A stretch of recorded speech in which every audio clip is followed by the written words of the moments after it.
Hello everybody, I'm Ben Senger in the WSAV studio. We're coming to you on this special broadcast on WSAV.com and the WSAV Facebook page. We want to remind you that this is a place that you can find unique content that you won't necessarily see in its entirety on our newscast during the day. So today we have a special topic for you. We're going to talk about a beloved low-country nonprofit. It's called Memory Matters. It's an effort that we here at the station are getting involved in to help them raise money in place of their normal gala that can happen this year. They're doing something a little different, and we're going to talk about that in just a moment. But we want to welcome in the Executive Director, Mary Doyle from Hilton Head. Thank you so much for joining us today. Well, thank you for having me, Ben. I'm quite excited to be here on this Friday afternoon and talk to you and any viewers who are tuning in. I know we do have a lot to talk about. How do you describe your organization to people who are not familiar with it? Sure. So, well, you already gave the first part of it, which is important to recognize. So appreciate you mentioning the fact that we are located here on Hilton Head Island. We are a nonprofit organization. We have been in business for going into 24 years now, serving the Low Country. And we're just a stone's throw across the bridge from the Bluffton area as well. So I'd like to mention that for one who commutes from Bluffton, knowing that sometimes that seems so far away, but we're pretty close to Bluffton area as well. And in terms of what Memory Matters does, I think it's often helpful to explain who we serve as a way to talk about what we do, rather than just mentioning that Memory Matters provides programs and services around brain health and wellness, because that's always a little bit vague to people. So if I can tell you who we serve, that might be the best way to start. And the first group I would mention are those directly impacted with some form of dementia. The most prevalent is Alzheimer's. I think many of us are seeing enough about Alzheimer's in the news these days to know that it is quite prevalent in the United States as well as in the world, and it continues to increase. The last statistic I think I saw from the National Institute of Health was that approximately 5.5 million people in this country are impacted by Alzheimer's, and that number is expected to double within the next 20 years. So that's just huge. So what that just indicates to me is that there will continue to be a need for what we do here at Memory Matters.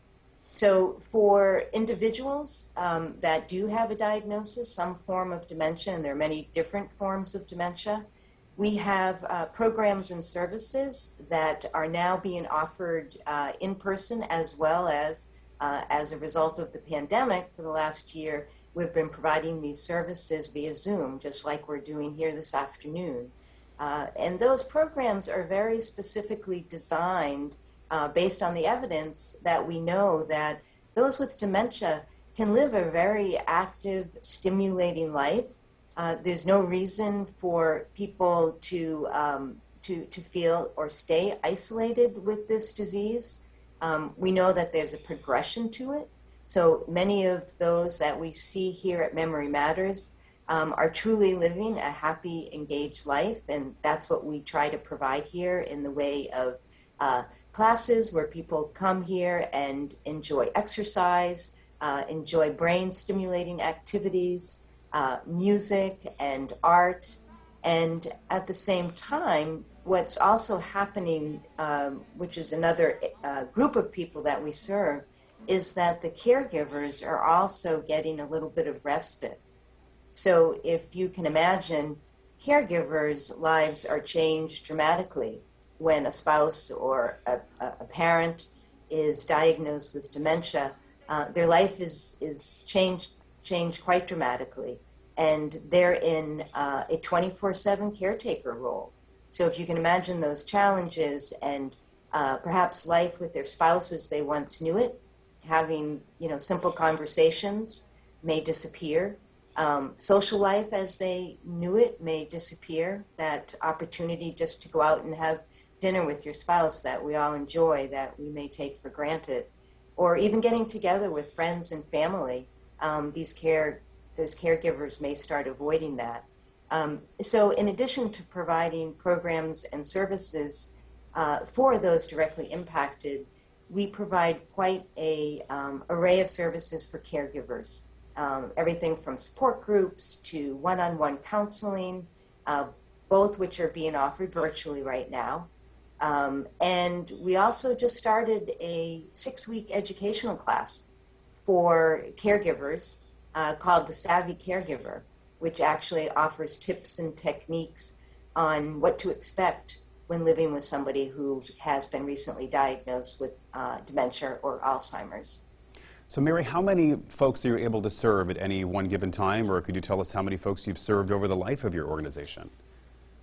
Oh, sure. So, boy, over the life of our that the organization has been operating, certainly hundreds, Ben. Just since January of this year, we've provided some sort of service to over 300 people. Now, that may not be somebody coming here for a program or a class, but we also provide resources. We spend a lot of time helping families navigate sort of what are the next steps when they get that diagnosis. Quite often, the medical providers provide the very excellent medical treatment, but Memory Matters is here to help with the what's next. How is this going to impact the quality of our life? What can I expect 1 year, 5 years down the road? And what other community services are there that can help us? So we're also play that role of helping people navigate this as well. So I think it's awesome you were able to switch to the virtual model like so many of us had to do in this past year plus now. I'm wondering if you can also talk about, though, just the added stress that particularly the caregiver was under during these circumstances when really engagement is the key to sort of coping with dementia and Alzheimer's. Yeah, great question, Ben. So just imagine how we all felt when we realized that this pandemic wasn't going to end next week, right? We all decided that, let's just figure out how we were going to cope for a couple of weeks or a couple of months before this thing passes. Well, as more and more time passed, you're absolutely right. People who are living with somebody with Alzheimer's are already living somewhat of an isolated life. So now you throw in the pandemic where we're all forced to stay home, and many of these families were coming here for that bit of care, for that, as you say, that social stimulation that we do provide. So there was a tremendous amount of stress that we heard from our caregivers. And the first thing that our staff did was, mobilize some sort of connection with every family that we were serving. And, originally that started out with phone calls and emails and more communications. But then we, great credit to our staff. They said, we have to figure out how to do what we were doing virtually. And they did. I mean, there was a big learning curve, but, I think the biggest surprise for us, Ben, was the receptivity of the participants. There was concern, well, if people's attention is already perhaps challenged, how would they manage and participate and be engaged in a Zoom classroom? And over time, it was just very amazing to see. I can remember just, coming into the back of the room. We call it the Blue Room, where we deliver these virtual programs. And kind of looking at the screen where I could see all the, the familiar boxes that we all know when we're on a Zoom call. And there was a full cadre of participants, maybe 8 or 9 of them. And our staff learned how to interact with them. They recognize people. They're able to call them out by name, ask each person individually how they were doing today, ask their trivia questions to them, exercise with them. So it was really, it's been quite impressive. And the staff has been very impressive in able to convert. And the true testament to this is when we did a survey about 3 or 4 weeks ago to find out from participants whether or not they thought this would be a viable option to continue with once we were able to meet in person. a great majority, almost all of the participants said they want to have this as an option, even if they do come back on site. The convenience of it, sometimes that's easier, you know, getting your loved one up and dressed and ready to go and out the door and driving them here, versus being able to get the computer started in a comfortable seat and then they're off, you know, to do other things that they couldn't get done otherwise without that 2-hour program at home for them. Yeah, so that flexibility I would say is, it's been a great success. that is a nice kind of the silver lining, I guess, of this past year, if you will. So if folks are watching this right now and they're thinking, hey, this is something I want for my loved one, you know, how do they get in touch with you and take advantage of what you offer? Yeah, great. So I would encourage anybody who has any interest simply to call Memory Matters. And I know you think, I shouldn't say I know, I think you already have some information on your website, but I can give our phone number right now. It is 843-842-6688. And our website is pretty easy because it's simply mymemorymatters.org. Okay. www.mymemorymatters.org. And I know you all are obviously adept at, you know, seeking out government grants and funding where you can, but, you know, I understand that 75% of your budget does come from local support. So why don't you talk about what that means to you? And certainly this is a service that the community values. Yeah, absolutely. The community is tremendously generous. The fact, and you had that number right, Ben, that 75% of our funding comes from local grantors and individuals making donations. And that is exactly why our gala coming up next week is so significant to us, because that is our second largest fundraising event. And as you and I were talking earlier today, that this has been years and years of this fundraiser being done in person, where people come and enjoy food and drink and music and fun. But I do want to say, this is my opportunity now to talk about the gala, that all of those components, we have figured out a way to provide them virtually next week on Friday, April 30th, where people can, for an hour, it'll be a little shorter event, but for buying a ticket for $50 to come to this live streaming event of this popular John Brackett Quartet, who will be performing for us down at Soundwaves, where the Hilton Head Symphony has their smaller stage where they've been doing performances through the last year, through this pandemic. We'll be live streaming it there with you, going to be there as well, helping us MC that as well. And there'll be an opportunity to choose a appetizer basket and wine that you can pick up at 2 different locations, take that to your home, participate in the live streaming event. We were going to have trivia games and prizes, and it's going to be really quite a fun event. And we're all very excited that we figured out a way to still have our gala, and we're looking forward to continued community support through this event this year. I think it's going to be, I mean, obviously it's going to be a little bit of a throwback, because what we're going to be doing is literally asking people to call in like they would for, you know, MDA or, you know, the telethons we're used to seeing every year in our country. And, you know, sometimes you go to fundraisers now and it's so nice that things are streamlined where we're just using an app on our phone to bid on all the stuff. But this is going to be, you know, really kind of a throwback, and I think a unique experience for those who are watching. And we're doing that over YouTube. Yes, over YouTube, exactly. And you actually mentioned another piece of this gala, which won't be happening during the live streaming, but is available right now, is our online auction, which is a piece of the gala, but it's happening now right until 5 o'clock on April 30th.